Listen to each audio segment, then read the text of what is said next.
Quand je vous dis Elon Musk, à quoi pensez-vous en premier? À son immense fortune, à ses innovations ou bien à ses multiples entreprises? Ou alors quand je dis Bill Gates, je suis sûr que la majorité d'entre vous pensez à Microsoft et aux ordinateurs. Je me trompe? Vous serez surpris dans cette vidéo avec ce que Bill Gates a comme projet.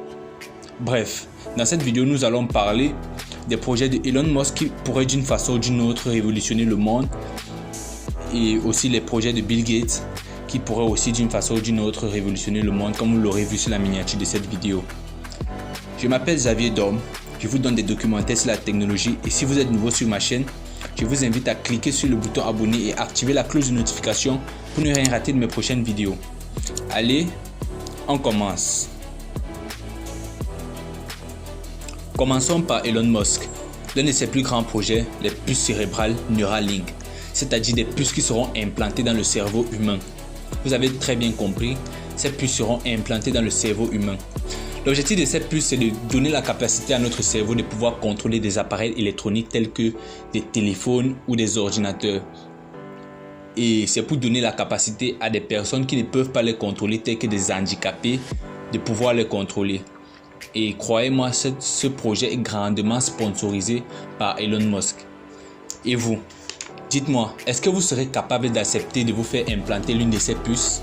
Dites-le moi dans les commentaires et on va en parler. Ok, on lance le deuxième projet d'Elon Musk, les satellites Starlink.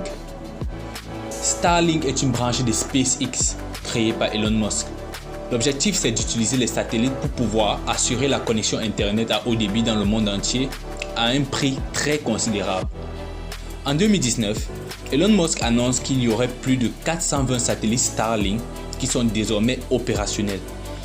Plusieurs missions spatiales ont été lancées par rapport à ce projet pour garantir Internet même aux coins les plus reculés de la Terre. Et croyez-moi, les entreprises de téléphonie qui fournissent Internet ne verront pas ça du bon oeil parce que Internet sera fourni gratuitement et à haut débit grâce à Elon Musk. Dites-moi aussi ce que vous pensez de ça. Je suis sûr que la majorité d'entre nous sommes super heureux pour un truc dans ce genre. Ok. Le troisième projet d'Elon Musk, l'Hyperloop. Vous vous demandez sûrement ce que c'est, n'est-ce pas? L'Hyperloop est un moyen de transport imaginé par Elon Musk en 2013. C'est un peu comme le métro, mais qui voyagera dans un tunnel ou des tubes en utilisant des forces électromagnétiques capables d'aller jusqu'à 1200 km/h. Et Elon Musk affirme que ce moyen de transport sera plus sûr que l'avion. Plusieurs stations d'Hyperloop sont en construction dans plusieurs pays dans le monde et nous verrons bien ce que ça va donner. Dites-moi ce que vous pensez de ces trois projets dans les commentaires.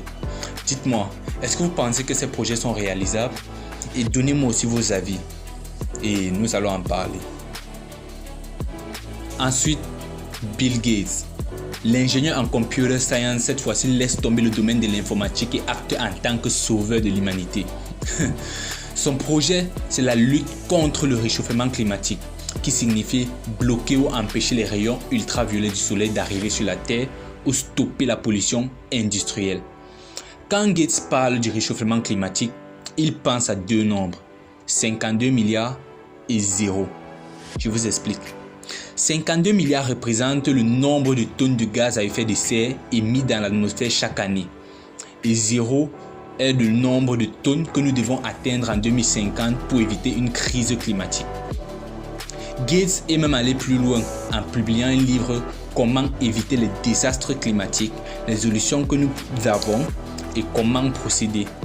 Alors vous voyez que notre ingénieur est vraiment à fond dans le projet, la lutte contre le réchauffement climatique et dites-moi ce que vous pensez de cela. Et oui, le réchauffement climatique est un problème de l'heure actuelle que nous devons résoudre le plus tôt possible. Et vous connaissez l'effet direct du réchauffement climatique, n'est-ce pas? C'est l'inondation. Nous allons souffrir de l'inondation. Tout le monde entier sera inondé. Je ne suis pas un expert en géographie, mais je suis Xavier Dom, votre documentaire tech. Et si vous avez aimé cette vidéo, cliquez sur le bouton like et abonnez-vous à la chaîne pour ne rien rater de mes prochaines vidéos sur le documentaire tech. Ok, on se retrouve dans la prochaine vidéo.